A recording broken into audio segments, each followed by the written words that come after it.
Have you ever wondered what it's like to step inside a real 1903 Victorian home, filled with original details and antiques everywhere? My sister and I stayed in this bed and breakfast, and I couldn't wait to bring you inside. If you love vintage homes, you are going to love this tour.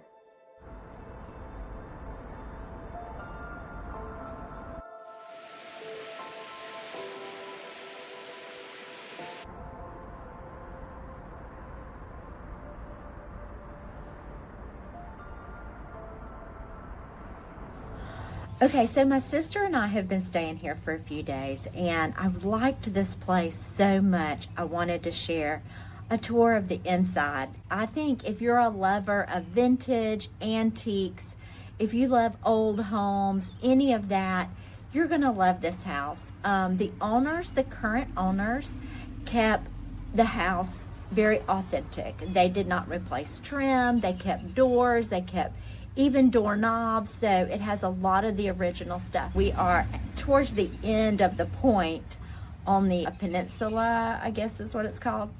But the ocean is right down the street. So let's go out here and I'll show you the front. The land was purchased in 1851 and the house wasn't built until 1903. It's Victorian style. You can tell that by the beautiful trim work on the porch. It also used to have a wraparound porch all the way around the house. Over here is an addition that they added for the inn years ago. So the original house, I believe, was built for a family, but it became a boarding house soon afterwards, and it is now a bed and breakfast. So it sounds like the life of the house has served people in some capacity. So let's look up here on the porch and I'll show you a few things. This house has the original beadboard on the porch. And if I gave any design advice, I would say paint this haint blue because that's a classic Southern tradition. So if you're not sure what I'm talking about, I have a blog post on the best haint blue, which is a blue color, and there's history behind it. And I talk about the history, and I'll put a link in the description to that. Here's some other antique pieces that she has on her porch. So let's head inside.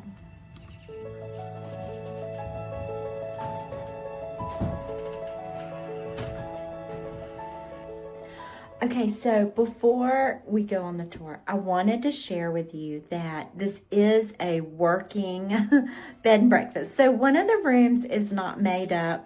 I wanted you to be aware of that because we're kind of stepping in here in the middle of a normal working bed and breakfast. So we're in the foyer. We're going to start here and I'll walk you through the house. Okay, so we're going to start in the Lullabelle room, and David said he's not sure why they named it this. We don't know the history behind the name.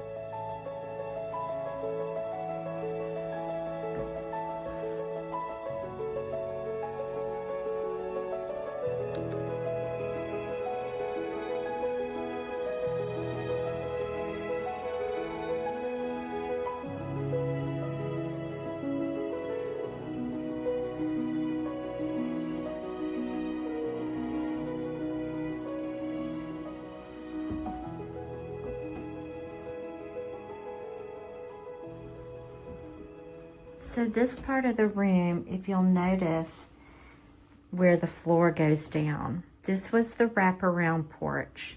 So it was made into a bigger room, into a suite, and the bathroom was added. From what I'm gathering, I'm not sure there were any bathrooms in the house when it was built in 1903.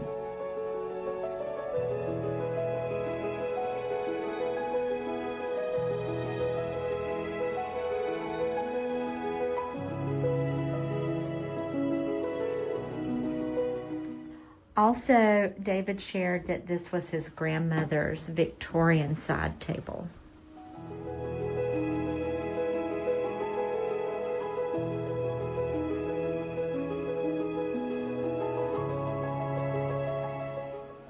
Now out into the hall, the owners before them had this collection of hats. They've added a few, and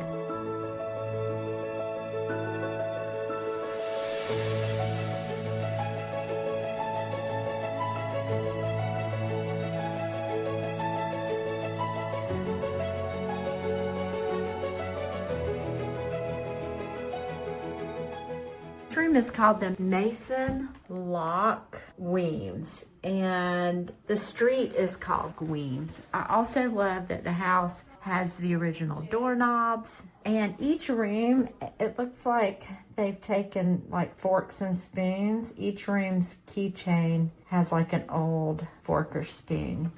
It's another beautiful room. It also has its own bathroom. Of course, the bathroom is an addition. It has a shower, furniture sink area. Let me see if I can turn on the light. There we go. Now you can see it better.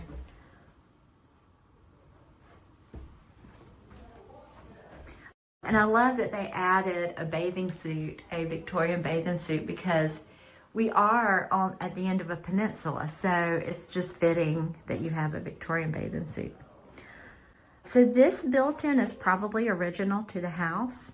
And the cool thing about this built-in is the green books are his grandmother's, and they are Charles Dickens stories. They also thrifted or vintage shopped this old Bible. We found a little bit of information, but overall it's really old and it's falling apart. But look how beautiful. And then this robe has an old chiffon robe. Okay, so let's head upstairs, which these are the original spindles.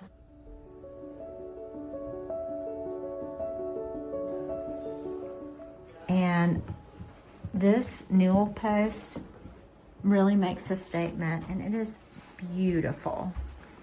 I mean, look at that.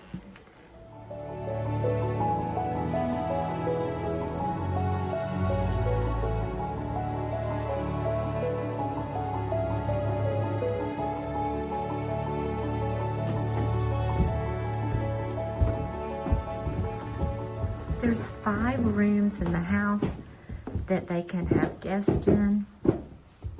There's 6 total, but they live on the top floor. Okay, so this is the room my sister and I stayed in. It's the White Point Farm.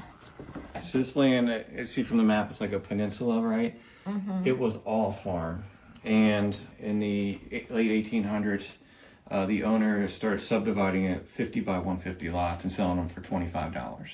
Wow. And it was mostly people from DC that were buying them. The person that owned this house was from DC, and they worked in DC, and then they were renting it out too. So they actually lived in DC. These were mostly summer homes, right, back then. Okay. Beautiful furniture. I love how they have trays in the rooms with water and glasses for their guests. Lots of old lamps. And each room has its own little sitting area. This was a fantastic room. I actually did some work at that desk while I was here.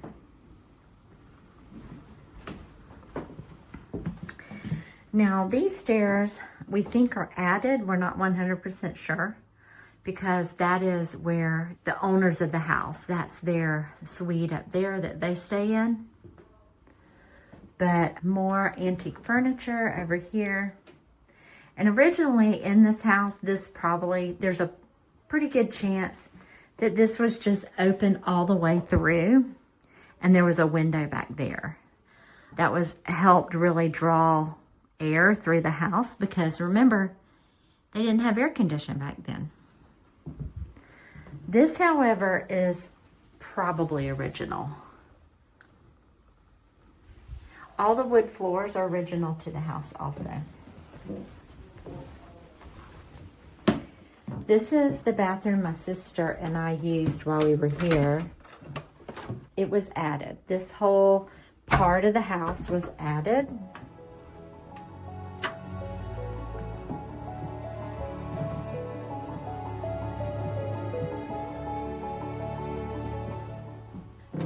Now, this room is the James Monroe room, and the reason why is because he was born about 2 miles from here.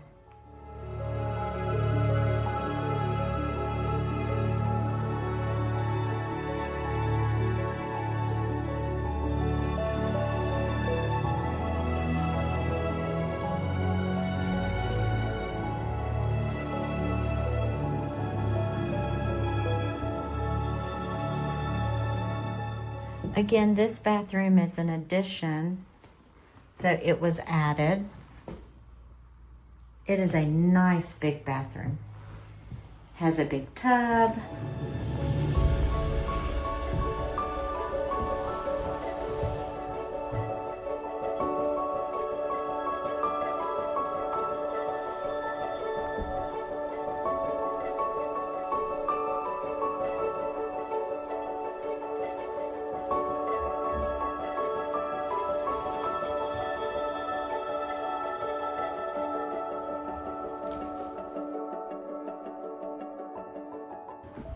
And just like all the rooms, this room has a sitting area. A lot of this was here when we purchased the place. We did acquire this TV, which I got at an estate sale. Does it work? It does work. It does. You plug it in, turn it on, and then all the lights start to dim. It's like uses a lot of power. Oh, that's funny. Yeah, I don't know how they did it back then without.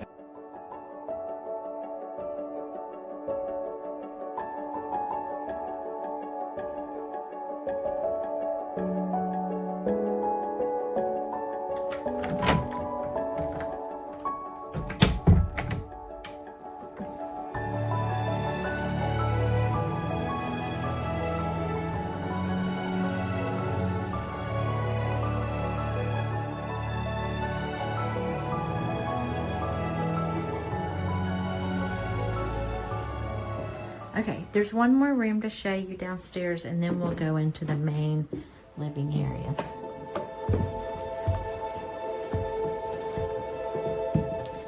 Okay, so here's a living room area. There's beautiful antiques in here.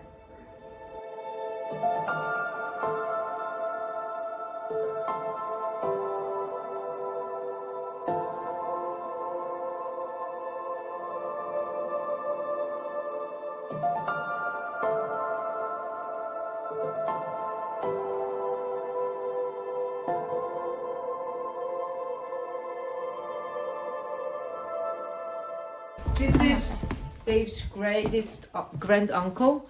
He's now oldest man in his 100. He's turning 111 this year. That's from his house. He's 111? Yeah, he will be in 111 July. in July. 111. Yeah. Yeah, he is the oldest man in Maryland, and like I think the second oldest man in the country. Wow, but and that was came out- his? Yeah, Yes. it was his from his house up. We in went to visit Baltimore. him. Brooklyn Park. Yeah. Wow. Yeah.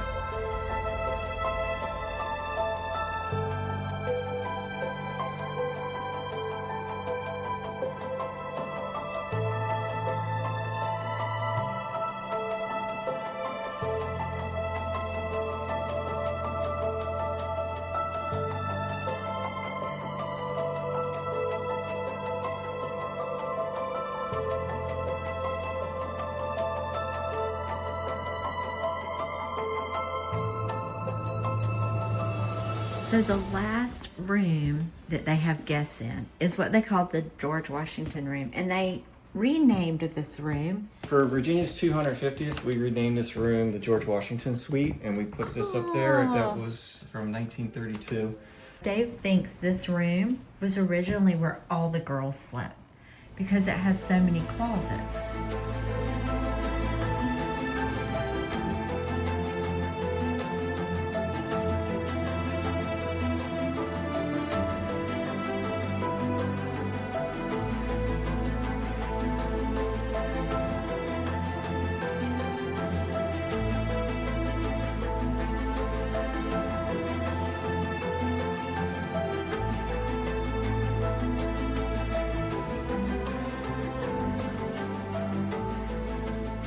This bathroom is an addition, and it has a beautiful big clawfoot tub.